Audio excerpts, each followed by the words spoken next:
Buenos días, soy Ramón Flores, docente de Plus Médica. Hoy haremos un repaso de fisiología y simbología cardíaca, aspectos que son resaltantes para poder desarrollar adecuadamente las preguntas sobre diagnóstico y también sobre manejo en cardiología. Empezaremos con electrofisiología. Aquí tienen las propiedades de la célula cardíaca que se resume con la palabra ACE: automaticidad, conductibilidad y excitabilidad.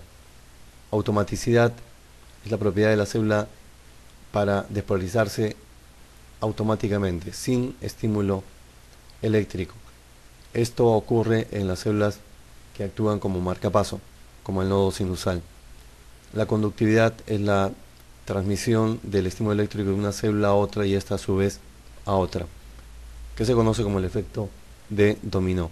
Y excitabilidad es la propiedad de la célula de despolarizarse, pero necesariamente con un estímulo eléctrico. Y esto sucede con las células que realizan el trabajo cardíaco mecánico, como son los miocitos. Pasemos ahora a la célula en reposo. Estamos observando que el interior tiene una carga negativa y el exterior una carga positiva. ¿Cómo explicamos esto? La explicación es que hay un estímulo de la bomba de sodio-potasio, la cual, como estamos viendo en la flecha señala una dirección hacia afuera de la célula. Saca sodio, 3 sodios e ingresan 2 potasios. Finalmente, va a haber mayor acumulación de cargas positivas fuera de la célula y menor acumulación de cargas positivas dentro de la célula, porque hay menor concentración de potasio en el interior de la célula y mayor concentración de sodio en el exterior de la célula.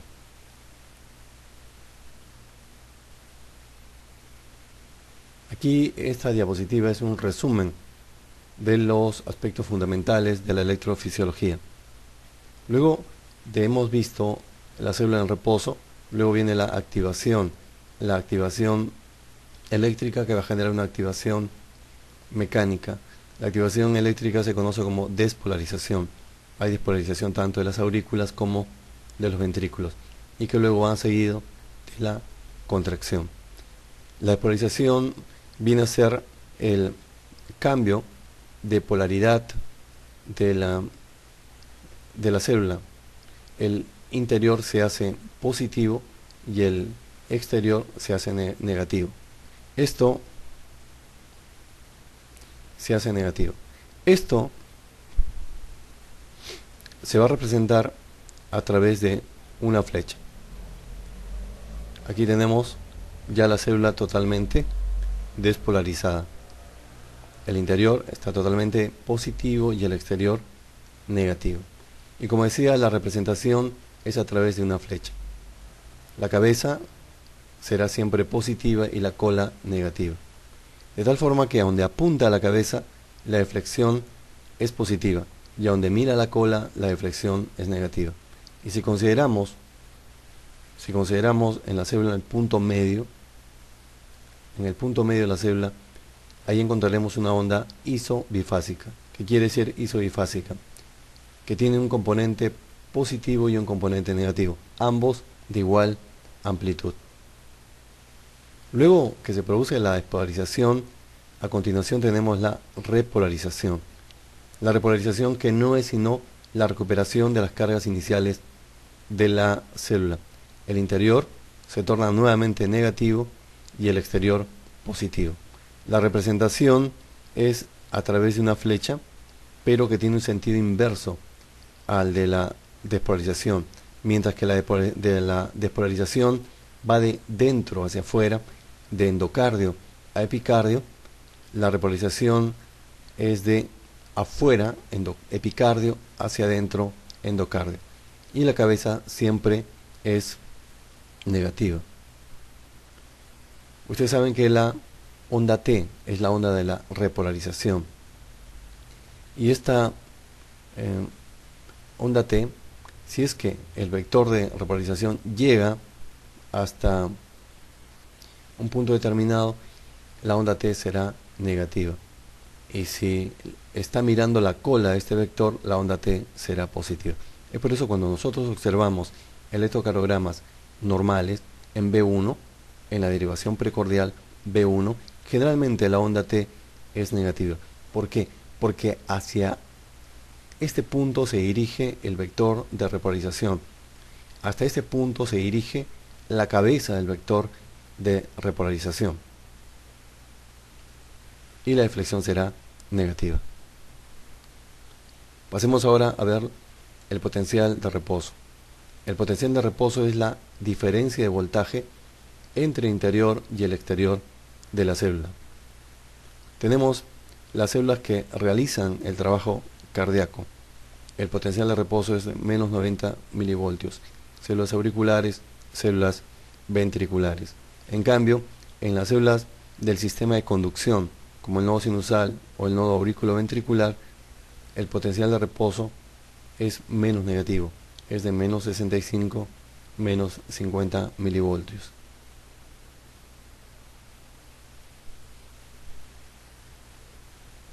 Luego viene el potencial umbral, que es el potencial necesario para que se produzca la depolarización, y enseguida tenemos el potencial de acción, que es la diferencia de voltaje entre el interior y el exterior de la célula durante la despolarización, durante la activación eléctrica. Ahora veamos las fases del potencial de acción. Aquí hay que tener un poquito más de concentración, porque de aquí podrían surgir preguntas difíciles en el examen que nos corresponde. La primera fase del potencial de acción es la fase 0, estamos viendo. Se conoce como la fase de despolarización rápida. Y acá hay dos iones que tienen mucho que ver. Uno es el sodio y el otro es el calcio. ¿Qué sucede en la fase 0 de despolarización rápida? En la fase 0 se abren los canales de entrada rápida de sodio. Va a ingresar más sodio. Esto va a suceder en las células que realizan el trabajo cardíaco, en las células auriculares y en las células ventriculares. Por otro lado, también se abren los canales de entrada lenta de calcio, pero esto va a suceder en las células del sistema de conducción, como el nodo sinusal y el nodo aurículo ventricular. Entonces, ante una pregunta de qué iones intervienen en la fase 0 de despolarización rápida, son dos: el sodio y el calcio. Ingreso de sodio, ingreso de calcio. Se abren los canales de entrada rápida de calcio, se abren los canales de entrada lenta de calcio. Pero hay que diferenciar que el ingreso de sodio se va a dar en las células que realizan el trabajo cardíaco, mientras que el ingreso de calcio en las células del sistema de conducción. Esa es pregunta de examen.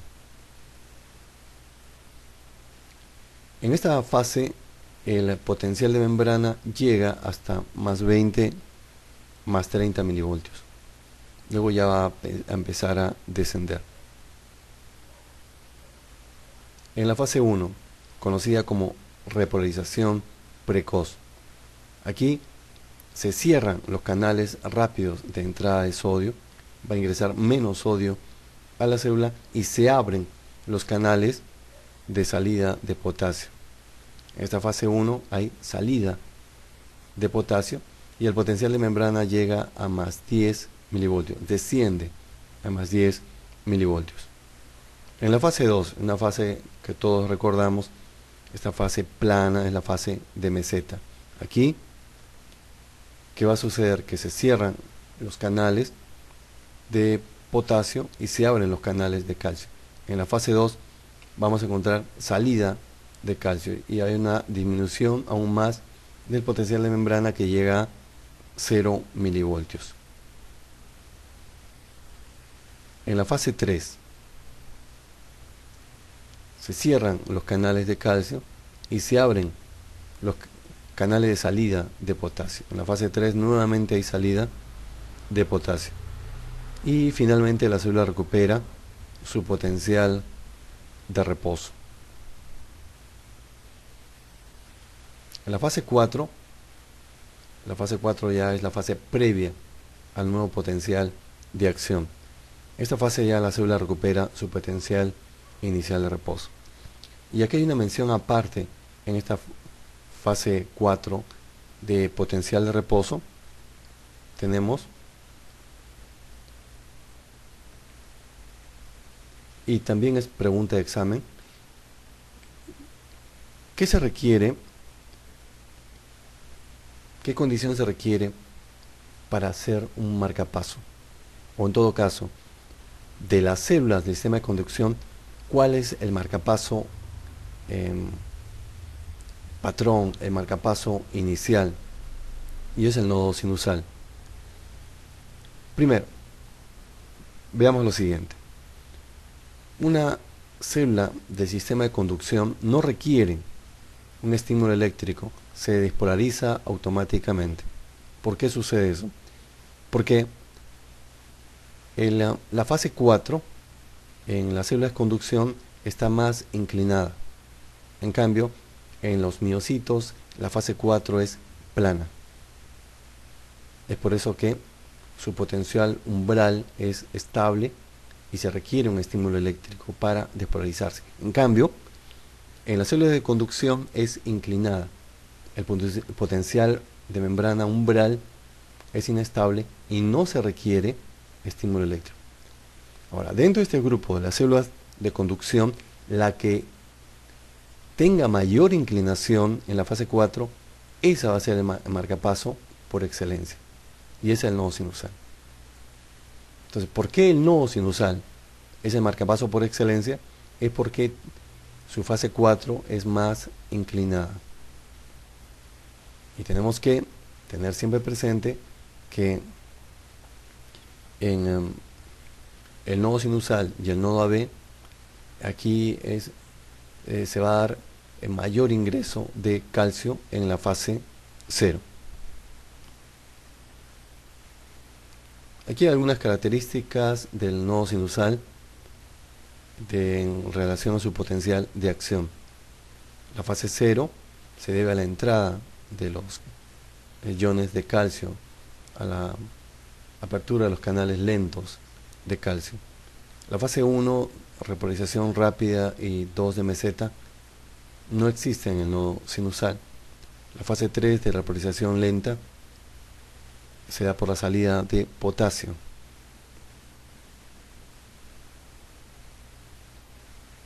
Aquí en la fase 4, en lo que es el nodo sinusal, va a haber una entrada de potasio que va a permitir que se vaya positivizando la célula hasta alcanzar el potencial umbral. A mayor pendiente, lo que decíamos antes, de la fase 4, mayor frecuencia de descarga tiene el marcapaso. A mayor pendiente de la fase 4, más frecuencia de descarga tiene el marcapaso. Veamos ahora el periodo refractario. Hay dos tipos de periodo refractario, uno absoluto y otro relativo. En el periodo refractario, un estímulo no puede generar un potencial de acción. El periodo refractario absoluto va desde el comienzo de la fase 0 hasta la mitad de la fase 3, mientras que el periodo refractario relativo desde la mitad de la fase 3 hasta el inicio de la fase 4. En el periodo refractario absoluto, ningún estímulo puede generar potencial de acción. En cambio, en el periodo refractario relativo, un estímulo supranormal puede generar un potencial de acción. Potencial de acción. Veamos esta pregunta. De las siguientes propiedades electrofisiológicas de las células cardíacas, señale la incorrecta. Y tenemos ahí varias alternativas. El potencial de membrana en reposo es negativo. Durante la fase 0 el potencial de acción entra sodio a través de canales rápidos. La fase 2 es una fase de meseta. Durante la fase 3 sale calcio de la célula para restablecer el potencial de reposo. Y durante el periodo refractario absoluto ningún estímulo puede generar un potencial de acción. Veamos una por una. El potencial de membrana en reposo es negativo. Esta alternativa es verdadera. Como hemos visto, se va a estimular en la bomba de sodio-potasio, sale más sodio e ingresa menos potasio. Va a haber menor concentración de cargas positivas en el interior y mayor concentración de cargas positivas en el exterior de la célula, que va a generar un potencial de membrana negativo. Ya saben que es menos 20, menos 90 milivoltios en las células, en los miocitos, y menos 60 en las células de conducción. B. Durante la fase 0 del potencial de acción entra sodio a través de los canales rápidos. Esta alternativa es verdadera, como hemos visto. Se abren los canales rápidos de sodio en los miocitos y se abren los canales lentos de calcio en las células de sistema de conducción, como el nodo sinusal, como el nodo auriculoventricular. La fase C2 es una fase de meseta. Sí, en esta fase 2, como ya hemos visto, va a haber mayor salida de calcio y se cierran los canales de potasio. D. Durante la fase 3 sale calcio a la célula para restablecer el potencial de acción. Esta respuesta es falsa. Como visto, en la fase 3 bien hay salida de potasio.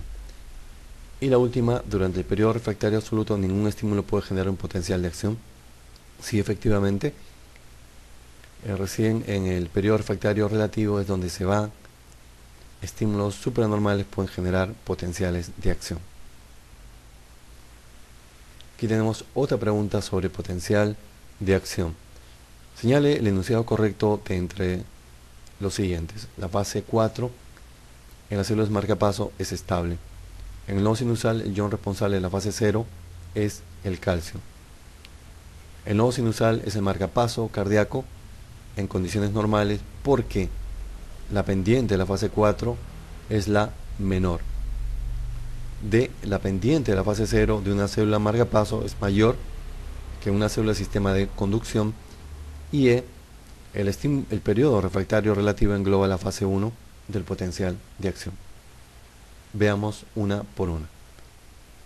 La fase 4 en las células marcapaso es estable. Eso es falso, como hemos visto anteriormente.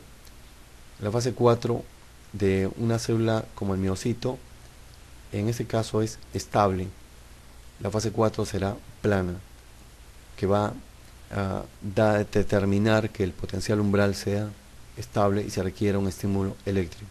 En cambio, en la célula marcapaso, en la célula del sistema de conducción, la fase 4 es inclinada, genera un periodo o un potencial umbral inestable y hace que no se requiera un estímulo eléctrico para poder despolarizarse. La despolarización es automática y el marcapaso por excelencia va a ser el que tenga mayor inclinación en su fase 4. B. En el nodo sinusal, el ion responsable de la fase 0 es el calcio. También esto es verdadero y lo volvemos a enfatizar, que en la fase 0 se va a presentar el ingreso de dos iones, el sodio o el calcio. Se abren los canales rápidos de sodio o se abren los canales lentos de calcio. Lo primero va a suceder en las células auriculares o ventriculares y lo segundo, el ingreso de calcio, va a suceder en las células del sistema de conducción. C. El nodo sinusal es el marcapaso cardíaco en condiciones normales, porque la pendiente de la fase 4 es la menor.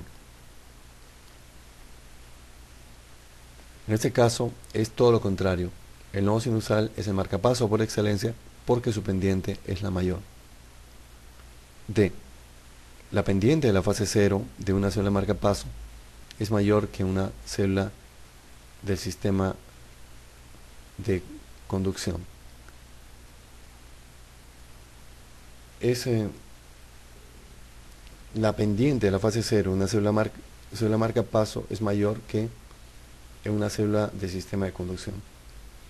En realidad aquí esta alternativa, la célula de sistema de conducción puede ser una célula marcapaso. En realidad se va a referir que una célula auricular o ventricular es mayor que una célula de sistema de conducción. En ese caso sería falso. El periodo refractario relativo engloba la fase 1 del potencial de acción. Ya hemos visto que no va desde la mitad de la fase 3 hasta el final de la fase 4. Esto es lo que habíamos mencionado, tanto el periodo refractario absoluto, que va desde el comienzo de la fase 0 hasta la mitad de la fase 3, el periodo refractario relativo, que va desde la mitad de la fase 3 hasta el inicio de la fase 4. En la sarcómera tenemos la banda A, que está compuesta de filamentos delgados y gruesos, y tiene en sus extremos la banda I, que solamente contiene filamentos finos.